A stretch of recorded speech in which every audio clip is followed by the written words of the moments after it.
ஒன்றும் இல்லாய்மையில் எல்லாம் இருக்கிறதாய் அழைத்தவருடைய நல்ல நாமம் மகிமை பெறட்டும். அவன் மீட்கும் வருஷம் வந்தது. தேவன் தன்னுடையவர்களை மீட்டார் என்றும் நாம் கவனித்தோம். மூன்றாவது, மீட்பு யாரிடத்தில் இருக்கிறது? மீட்பு யாரால் அருள முடியும்? ஆமென். அந்த மீட்பை நாம் பெற்றுக்கொள்வதற்கு என்ன செய்ய வேண்டும் என்று 3 விதங்களில் நம் ஆவி, ஆத்துமா, சரீரத்திற்கு ஏற்ற வார்த்தையை திரியேக தேவன் அருள விரும்புகிறார். ஆதார வசனமாய் யாத்ராகம புஸ்தகம் 6ஆம் அதிகாரம் 6ஆம் வசனத்திலே ஆமென் நாம் கவனிக்கிறோம்.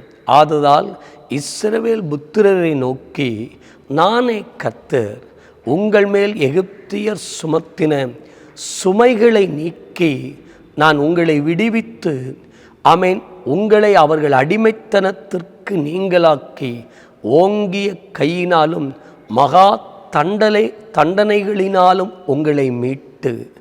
ஆமென். தேவன் எப்படி மீட்பை அருளுகிறார்? யாருக்கு அருளுகிறார்? யாரிடத்திலிருந்து தேவன் அவர்களை மீட்டு கொள்ளுகிறார்? அப்படியானால் வாழ்க்கையில் இன்றைக்கு வரை எனக்கு மீட்பு இல்லை. யாரால் என்னை மீட்க முடியும்? யாரால் என்னை மீட்டெடுக்க முடியும்?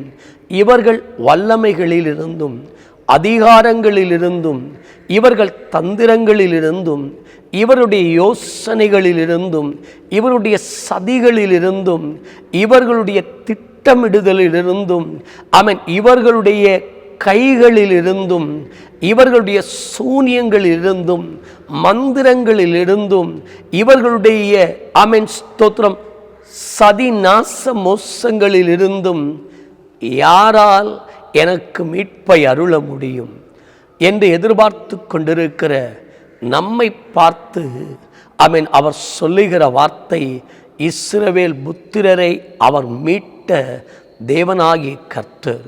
எகிப்தியர் கையிலிருந்து அவர் மீட்டாராம். எகிப்தியர் சுமைகளை கொடுத்தார்கள். எகிப்தியர்களுடைய சிந்தை யோசனை என்ன?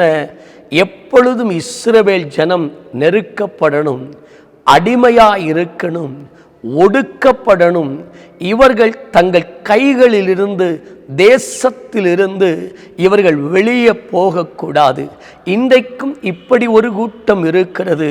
தாங்கள்தான் வளரணும், தாங்கள்தான் ஆட்சி புரியணும். ஆமென். அடுத்தவர்கள் வளரக்கூடாது, பெருகக்கூடாது, உயரக்கூடாது. அவர்கள் தலை மேலோங்கக்கூடாது, தலை நிமரக்கூடாது. அவர்கள் என்றைக்கும் அடிமை வேலையை செய்யணும். அவர்கள் எப்பொழுதும் நமக்கு கீழாக இருக்கணும். நம்மை பார்க்கிலும் நல்ல ஒரு நிலையிலே, நல்ல ஒரு அந்தஸ்தில், நல்ல ஒரு வீடு, மகளை திருமணம் பண்ணி கொடுத்தால், அவன் நல்ல ஒரு வேலை வாய்ப்பு கிடைத்தால், அவன் நல்ல ஒரு வாகனம் வாங்கினால், நல்ல ஒரு நிறுவனத்தில் வேலை கிடைத்தால், அவன் நினைப்பாங்க, இவர்களை இப்படியே விட்டால் இவர்கள் நம்மை பார்க்கிலும் பேர் உள்ளவர்களாக, புகழ் உள்ளவர்களாக, கனம் உள்ளவர்களாக இவர்கள் எப்பொழுதும் நம்மை சாராமல் ஆமென் இவர்கள் உயர்ந்து கொண்டிருப்பார்கள். அதனால் இவர்களை அடிமைப்படுத்த முடியாது, இவர்களை நெருக்க முடியாது, இவர்களை ஒடுக்க முடியாது, இவர்களை வருத்தப்படுத்த முடியாது. ஆமென். இவர்களுக்கு நாம் எஜமானனாக, இவர்களுக்கு மேலோங்கின லீடராக, இவர்கள் தலைவனாக, ஆமென் இவர்களை நடத்தினராக இருக்க முடியாது என்று சொல்லி நினைக்கிற, உங்களை ஒடுக்குகிற, உங்களை நெருக்குகிற, உங்களை வருத்துகிற, ஆமென் உங்களை எல்லா நிலைகளிலும் சிறுமைப்படுத்துகிற, உங்கள் சுதந்திரத்தை பறித்து கொள்ளுகிற, உங்கள் அவகாசத்தை ஆமென் எப்பொழுதும் தங்களுடையதாய் மாற்ற நினைக்கிறவர்கள் நடுவே கர்த்தர் சுமைகளை விலக்கப் போகிறார்.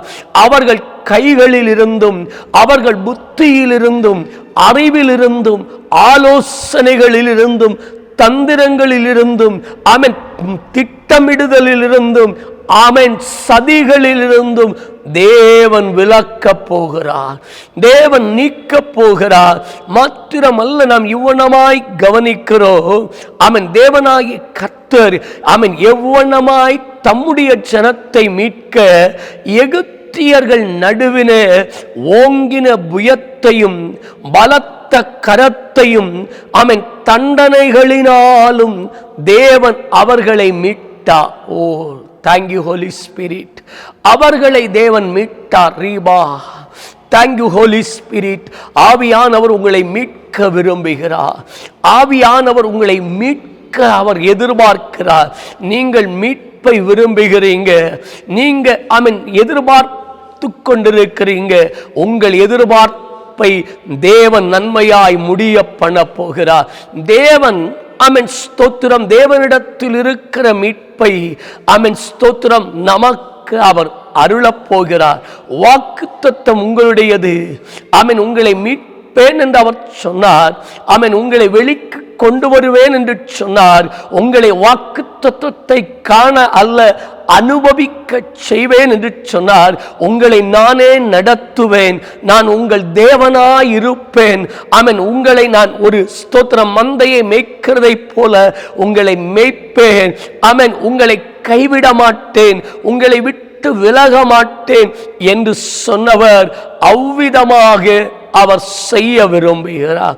அவர் நடத்த விரும்புகிறார்.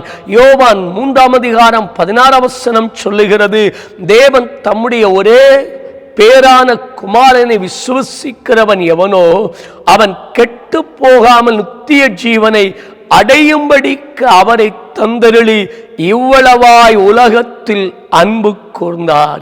அப்படியானால் தேவனை நம்புகிற, தேவனை விசுவசிக்கிற ஆமென் அவர்களுக்கு தேவன் மீட்பை அருளுகிறார். மீட்பு வேண்டுமா? தேவனை நம்ப வேண்டும், தேவனை விசுவசிக்க வேண்டும். ஆமென். தேவனிடத்தில் அன்பாயிருக்க வேண்டும். ஆமென். தேவன் கூர்ந்த அன்பிலே நாமும் அந்த அன்பை புரிந்து கொண்டு அந்த அன்பை விட்டு விலகாமல் அந்த அன்பரோடு நெருங்கி போகும்போது அந்த அன்பர், அந்த நண்பர் ஆமென் நம்முடைய ஆருயிர் ஆமென் நேசர், ஆத்தும நேசர், அருமை மணவாளன் நம்மை எல்லா நிலைகளிலும் கூர்ந்த அன்பை அவர் விளங்க செய்வார். அவருடைய அன்பு நமக்குள் வரும்போது உலகத்தின் அன்பு நமக்கு ஒரு காரியமாய் தெரியாது. உலகம் வெறுக்கலாம், உடையவர்கள் கைவிடலாம், உற்றார்கள் பிரியலாம், உடன் பிறப்புகள் தள்ளலாம், ஆனாலும் ஆமென் உடன் இருப்பேன், ஒரே சரீரம், ஒரே உறுப்பு என்று சொன்னவர்கள் கூட தூரமாகலாம். நம் தேவன் நம்மை விட்டு அவர் தூரமாக மாட்டார். காரணம் என்ன? வேதம் சொல்லுகிறது மத்தேயு 28:20 இதோ உலகத்தின் முடிவு பரியந்தம் சகல நாட்களிலும் நான் உங்களோடு கூட இருப்பேன் என்று சொன்னவர் நம்மோடு கூட இருப்பார். அவருடைய மீட்பை ஒவ்வொரு நாளும் நிமிஷமும் நேரங்களும் நமக்கு தேவையானதை அருளுவார். காரணம் என்ன? கெட்டுப்போகாமல் இருக்க அவரை விசுவசிக்க பண்ணினார், அவரிலே அன்பு கூறச் செய்தார். நமக்குள் இருக்கிற கேடுகளை, நமக்குள் இருக்கிற தீங்குகள் விலகுவதற்காக தான் அவரை விசுவசிக்க பண்ணினார், அன்பு கூற பண்ணினார். அதனால் அன்பு கூர்ந்ததினால் லாசருவை 4வது நாள் உயிர்ப்பித்தவர், பட்டணத்திலே மறுபடியும் தலை நிமிரப் பண்ணினவர், துர்நாற்றத்தை விலக்கினவர், சரீரத்திலே, வாழ்க்கையிலே, குடும்பத்திலே, சமுதாயத்திலே, தனிப்பட்ட ஜீவிதத்திலே, கல்வியிலே, தொழில் வியாபாரத்தில், வேலை ஸ்தலங்களில், சமப்பிராயமுள்ளவர்கள் நடுவே இருக்கிற நிலைகளை மாற்றி அவர் மீட்பை அருளப் போகிறார். அந்த தேவனிடத்திலே தேவமுகத்தை நோக்கி ஒருமித்து முழங்கால் படியிடுவோமா? அன்பின் நல்ல தேவனே, ஆமென். மீட்பு தேவனிடத்தில் கிடைக்கிறது, தேவனிடத்தில் இருக்கிறது, தேவன் அதை அருளுகிறார் என்று எங்களோடு சொன்னீங்களே, அந்த நல்ல கிருபைக்கு ஸ்தோத்திரம். தேவனாகிய கர்த்தருடைய கரம் கிருபை ஆவியிலும் ஆத்துமாவிலும் சரீரத்திலும் ஆண்டவரே மீட்புக்காய் ஏங்குகிறோம், ஜெபிக்கிறோம். மீட்பருடைய நாமம் நீதி கனம் விளங்கச் செய்யுங்க. துதி கன மகிமையெல்லாம் தூயாதி தூயவருக்கு இயேசு கிறிஸ்துவின் நாமத்தில் பிதாவே, ஆமேன். God bless you. God bless you.